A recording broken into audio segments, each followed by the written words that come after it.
안녕하세요 여러분. 6월 2일 화요일 새벽을 주님과 함께 오늘도 또 함께 시간을 같이 나누도록 하겠습니다. 말씀을 같이 나누도록 하겠습니다. 오늘은 우리가 한국과 미국 교회 그리고 더불어서 세계 모든 지역 교회를 위해서 함께 기도하는 시간을 갖도록 하겠습니다. 같이 기도하시겠습니다. 아버지 하나님, 이 땅의 모든 교회들이 코로나19 위기 가운데서도 하나님의 뜻을 분별하게 하시고 이 모든 사태를 해결하실 수 있는 분은 오직 하나님밖에 없음을 알고 주께 나와 간절히 기도하며 나아갈 수 있는 교회 되도록 은혜를 베풀어 주시옵소서. 많은 곳에서 예배당에 모여 예배하지 못하는 상황이 있습니다. 미국과 한국뿐만이 아니라 세계 곳곳에 그런 모습들이 나타나는데 아버지, 이 사태가 빠르게 마무리되게 해주시고 이 영적인 광야 가운데 세우신 교회를 향한 아버지 하나님의 뜻을 깨닫게 하시어 모두 예수님의 몸된 교회들로 새롭게 일어나게 하여 주시옵소서. 이 위기 속에서도 예수님의 복음과 성숙한 시민의식으로 이 땅 가운데 빛과 소금의 역할을 감당하게 하시며 하나님의 영광을 드러내게 하옵소서. 교회가 바로 우리 자신임을 모두가 깨달을 수 있도록 세계에 흩어져 있는 모든 주의 몸된 지역 교회들 가운데에 은혜를 베풀어 주시옵소서. 주 예수님의 이름으로 기도 올립니다. 아멘. 목적이 이끄는 삶 40일의 여정이 마무리되어 가고 있습니다. 목적이 이끄는 삶, 곧 하나님께서 우리를 구원하시고 우리를 자녀 삼으셨을 때 가지고 계신 그 목적들, 하나님의 목적을 이루어가는 삶을 만들어 간다는 것은 인생에 있어서 또 믿는 사람의 신앙 여정에 있어서 가장 소중한 일들입니다. 우리는 그러한 하나님께서 주신 목적을 한 5가지 정도로 정리를 할 수 있었습니다. 제일 첫 번째 그 목적은 하나님의 기쁨이 되는 것이 우리의 삶의 목적입니다. 그리고 하나님께 기쁨이 될 수 있는 것은 무엇인가? 곧 하나님의 대가족의 일원이 되는 것입니다.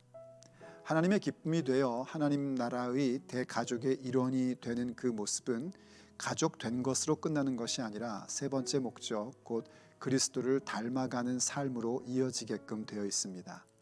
그리고 그렇게 그리스도를 닮아가는 이유가 있다면 바로 하나님을 섬기기 위한 것입니다. 섬기는 삶이죠. 그리고 마지막 5번째 목적은요, 바로 그러한 모든 것들을 가지고 하나님이 나를 부르신 그 부르심, 또 그 사명, 그 사명을 이루는 삶입니다.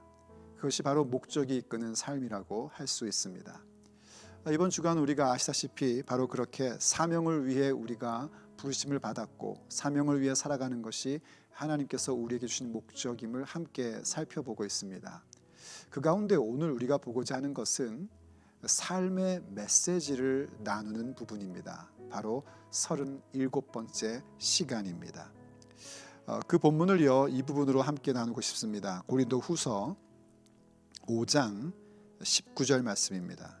18절과 19절을 같이 읽겠습니다. 고린도 후서 5장 18절과 19절입니다. 모든 것이 하나님께로서 났으며 그가 그리스도로 말미암아 우리를 자기와 화목하게 하시고 또 우리에게 화목하게 하는 직분을 주셨으니, 자, 띄어서 설명하면은요, 우리가 예수님으로 말미암아 하나님과 화목하게끔 되었습니다.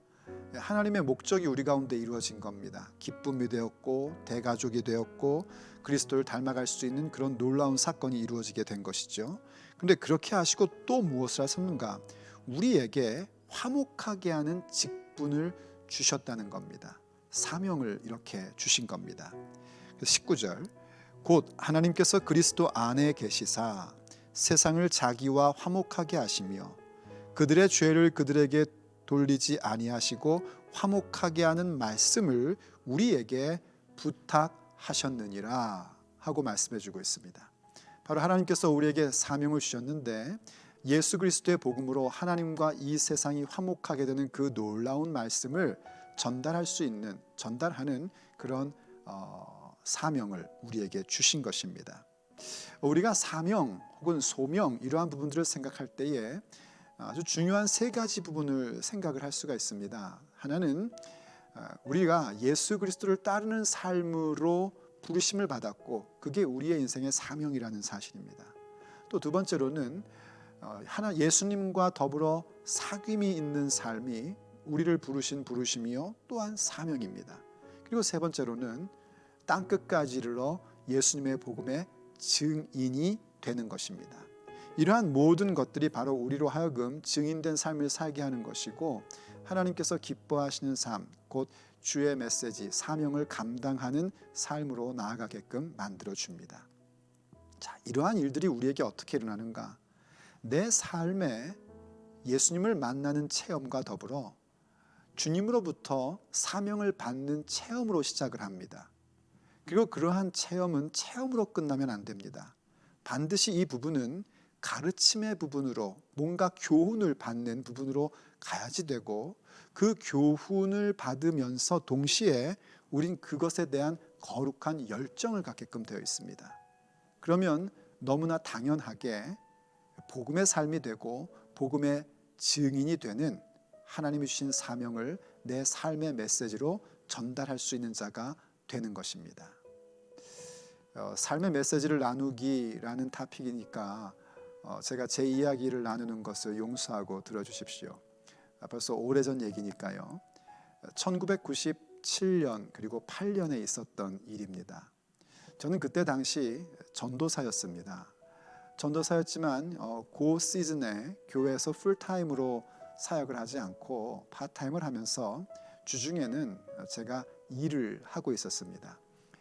그 일이 제법 잘 되어서 돈도 좀 많이 벌고 아주 재밌게 생활을 했었습니다. 그러던 와중에 제 마음 가운데에 목사가 되어야 할 것인지 목회를 해야 될 것인지에 대한 그런 질문이 던져지게 되었고 그 부분으로 인하여 하나님 앞에서 씨름하고 있을 때였습니다. 하나님께 기도했습니다. 정말 저를 목회자로 쓰실 거라면 뭔가 저에게 말씀을 주십시오. 아버지는 말씀하시는 분이지 않습니까? 하면서 계속 기도하고 있었습니다. 그러던 어느 날 차를 타고 이제 어디 일을 하러 가고 있었는데요.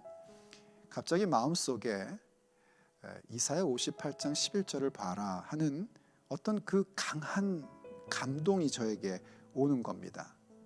근데 여러분 용서해 주십시오. 그 당시 제가 전도사였고 아직 말씀에 대해서 잘 알지도 못한 때였습니다.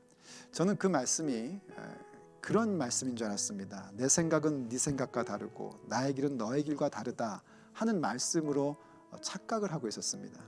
그래서 제가 볼멘소리로 주님께 기도를 했습니다. 하나님 아버지, 그 말씀 알아요. 지금 저한테 필요한 건 그 말씀이 아니에요. 물론 하나님의 생각과 내 생각 다르겠죠. 하나님의 방법과 내 방법 다르죠. 알고 있습니다. 그러나 지금 필요한 건 그거 아니라니까요. 하고 그저 그렇게 일하러 가는 길로 갔었습니다. 그런데 바로 그 누군가를 만나느라고 엘리베이터를 탔고 사람들이 그 엘리베이터 안에 많이 있었습니다. 그리고 제 손에는 성경책이 그래도 주어져 있었습니다. 그 엘리베이터를 1층에서 타서 11층까지 올라가는 그 시간이 얼마 되지 않는 시간인데 갑자기 제 마음 가운데에 이사야 58장 11절을 펴보지 않고서는 견딜 수 없는 마음이 오기 시작을 하는 겁니다. 가슴이 답답해지면서 속에서 불이 나는 것 같은 거예요. 그래서 가만히 사람들 보기에 조금 민망한 것 같아서 성경책을 옆으로 이렇게 펴서 이사야 58장 11절을 봤습니다. 그랬더니 이게 웬일입니까? 제가 전혀 알지 못했던 말씀이었습니다. 내가 너를 항상 인도하여 내 영혼을 만족해 하며 내 뼈를 경고케 하리니 메마른 곳에서도 내 영혼을 만족해 하며 내 뼈를 경고케 하리니 너는 물된 동산 같겠고 물이 끊어지지 아니하는 샘 같을 것이라. 갑자기 제 마음속에 이 말씀이 와서 닿았습니다. 하나님의 음성으로 들려왔습니다. 내가 항상 너를 인도하겠다는 겁니다. 그래서 메마른 곳에서도 나의 영혼이 만족되는 것뿐만이 아니라 내 육체의 삶의 근간이라 할 수 있는 내 뼈를 견고케 하시겠답니다. 그래서 저의 삶의 모습이 물된 동상 같겠고 물이 끊어지지 않는 샘 같을 것이라는 약속의 말씀을 주신 겁니다. 굉장히 큰 감격이었고 그 말씀과 그때 그 기억은 저에게 지금도 간증이 되는 내용입니다. 그런데 만약에요, 이걸 그저 그 순간의 간증거리로만 갖고 있다면 그것은 나중에 결국 내 자랑거리에 불과해질 것입니다. 하나님께서는요, 그런 간증의 모습을, 간증의 사건을 그냥 거기에 머무르게 하지 않으셨습니다. 저로 하여금 그날 저녁 말씀을 붙들고 다시 그 부분들을 깊이 묵상하게 하셨습니다. 그리고 가르침을 주시기 시작하셨습니다. 곧 주께서 저를 항상 인도하셔서 메마른 곳에서도 내 영혼을 만족해 하시고 나의 뼈를 견고케 하시고 물된 동상 같게 하고 물이 끊어지지 않는 샘같이 만드시는 그 이유는 그저 제가 개인적으로 잘 살고 편안하게 살고 힘있게 사는 그런 차원의 것이 아니라는 것을 가르쳐 주시기 시작했습니다. 바로 그 뒤에 바로 이어진 12절 말씀을 보게끔 하셨습니다. 내게서 날 자들이 오래 황폐된 곳들을 다시 세울 것이며 역대 파괴된 기초를 다시 쌓으리니 너를 일컬어 사람들이 말하기를 역대 파괴된 기초를 쌓으며 길을 수축하여 거할 곳이 되게 하는 자라 하리라 하는 그 말씀을 연결해서 주셨습니다. 곧 하나님께서 제게 물된 동상 같고 물이 끊어지지 않는 샘같이 만드시는 이유는 바로 그 말씀의 사역을 통하여 세워질 여러 사람들이 이 역사 속에 황폐된 것들을 다시 세우는 사람들이 될 거라는 거였습니다. 그래서 저의 삶은 무엇이 되는가? 파괴된 기초들을 다시 쌓고 길을 수축하여 거할 곳이 되게 하는 자라 일컬음을 받는 인생으로 주께서 만드시겠다라는 약속이었습니다. 그야말로 하나님의 사명을 받는 그런 말씀이었습니다. 이렇게 하나님의 말씀을 받는 간증은 이렇게 주께서 주신 교훈과 가르침으로 진행되게끔 되어 있습니다. 그리고 그렇게 진행될 때 내가 가져야 될 태도는 뭔가? 바로 그 말씀에 대해서 거룩한 열정을 갖는 겁니다. 그 이유로 하나님께서 저에게 거룩한 열정을 주시고 하나님의 말씀을 연구하고 그야말로 물된 동상처럼 물이 끊어지지 않는 샘처럼 저에게 말씀을 주시기 시작을 하셨습니다. 그러던 가운데에 이사야 50장 4절 말씀을 통해서 그런 약속을 주신 적도 있었습니다. 내게 주 여호와께서 학자의 혀를 내게 주사 말로써 공고한 자를 어떻게 도와줄 줄 알게 하시고 아침마다 깨우치시되 학자같이 깨닫게 하시도다 하는 말씀이었습니다. 하나님 말씀에 대한 거룩한 열정을 가지고 그렇게 주의 말씀을 연구하고 그 말씀을 묵상하고 할 때마다 주님께서는 한없는 은혜를 계속 부어주셨고 그것을 통하여 약속하신 대로 제게서 날 자들, 저를 통하여 복음을 듣게 되고 거듭나는 그 사람들이 오래 황폐된 것들을 다시 세울 것이라는 그 말씀이 실현되어 가고 있음을 목격하게 하셨습니다.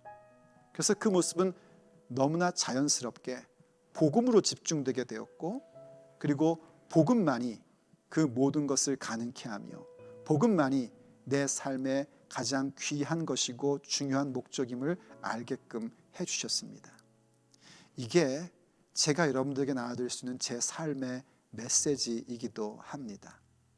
자, 지금 보신 것처럼요, 우리가 누군가에게 삶의 메시지를 주는 것이 참 중요합니다. 예수님을 믿고 거듭난 사람으로서 그 삶의 메시지를 주는 것에는 내가 하나님과의 깊고 친밀한 관계 속에서 얻게 된 간증이 있기 마련이고 그 간증을 통하여 주님의 교훈을 들어야 됩니다. 가르침을 들어야지 되고요. 그리고 그 가르침을 받은 대로 거룩한 열정으로 나아갈 수 있어야 됩니다. 그때 우리는 너무나 자연스럽게 복음을 증거하는 증인으로 세워지게 될 수 있는 것입니다. 그게 바로 우리의 삶의 귀한 목적입니다. 사랑하는 성도 여러분, 주님께서 여러분에게 어떠한 간증거리를 주셨습니까? 그 가운데 주님의 교훈과 가르침을 꼭 받으십시오. 그리고 그 받은 가르침대로 거룩한 열정으로 나아가십시오. 마침내 우리의 삶에 주신 귀한 사명, 내 삶을 통하여 예수 그리스도를 증거하게 하시고 하나님 나라를 선포하게 하시는 그 귀한 복음의 사건이 저와 여러분 가운데 나타나게 될 것입니다. 기도하시겠습니다. 아버지 하나님, 우리의 삶의 목적이 세상의 것에 있지 않고 하늘의 것이 되게 해주셔서 감사드립니다.